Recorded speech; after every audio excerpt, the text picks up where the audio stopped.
going to need to be some sort of body corporate.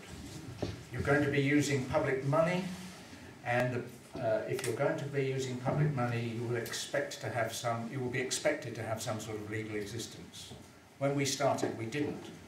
We were, if you like, a group of friends making a crack at solving a problem. But within a couple of years, we decided that that wouldn't do. We knew it wouldn't do, and we incorporated ourselves as what is called a community interest company. It isn't the only option, and by all means talk to me afterwards, but my advice would be it's the best option. I'm now convinced it is the best incorporation option for this sort of local operation. We happen to be limited by guarantee. You can have shares if you'd rather, but we operate on a limited by guarantee basis. We're inherently not-for-profit. We have no paid staff. Everything is done by volunteers.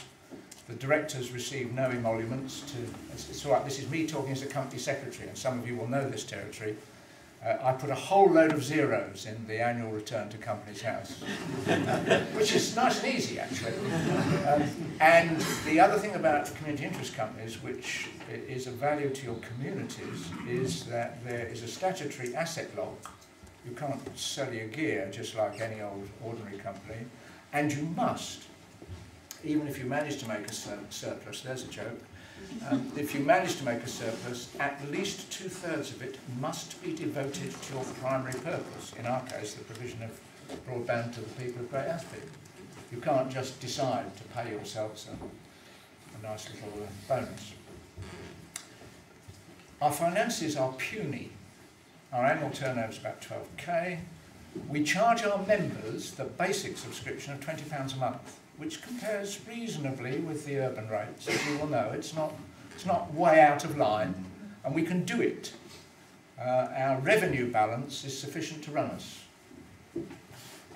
We currently have 58 subscribers. It keeps growing, I'm happy to say. When I started as company secretary, it was about half that. And our two largest annual costs, those last figures of course are annual, are for our backhaul and for the specialist support by a specialist technical company. Those are our annual figures for that. We conduct a subscriber survey every second year. Yes, we've got to do it again next year, Miles. Yeah. This was the second one, carried out last year. Some things here won't surprise you. The main activities are business related or work at home. Community and voluntary work is a surprise. Not to me, because I happen to be in that business myself with another hat on, but 1/3 of our subscribers use their connection for community or voluntary work. And only 1/4, which is a surprisingly low figure, acknowledge using it for school or educational work. I suspect that's higher, and that the youngsters aren't letting on, but I can't prove it. Well, you can't prove it, can you? I mean, they'll tell you they're playing Facebook, they won't tell you they're doing homework, because it's not cool. The main uses, as opposed to the main activities, email and web browsing is not surprising, it's 100%. Well, there's a big surprise. Transferring large media files was a surprise. Nearly half our subscribers use the system. And that's when an asynchronous provision, an asymmetric provision, is no good. You want fast up as well as fast down. And if you're, for instance, a work-at-home architect, or even a landscape designer or what have you, and you're sending out your plans, you really do not want to see them crawling out all evening. Social networking, instant messaging. The tricky one for us has been and continues to be streaming applications. We have to, although more than 1/3 of our subscribers use it for that, we have to tell them that at the bandwidth we can currently provide, they must not depend on that service. And my standard speech to our subscribers who are interested in that is, if you really want to watch a film, download it overnight and then watch the file from your hard disk at your own leisure. Otherwise the thing will stutter like mad at our speeds. That's why you need next generation.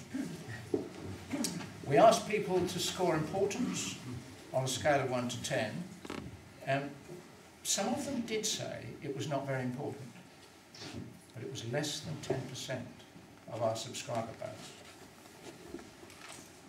2/3, pleasantly surprising but encouraging, 2/3 said that the connection was of 7 to 10 out of 10 points on the importance score.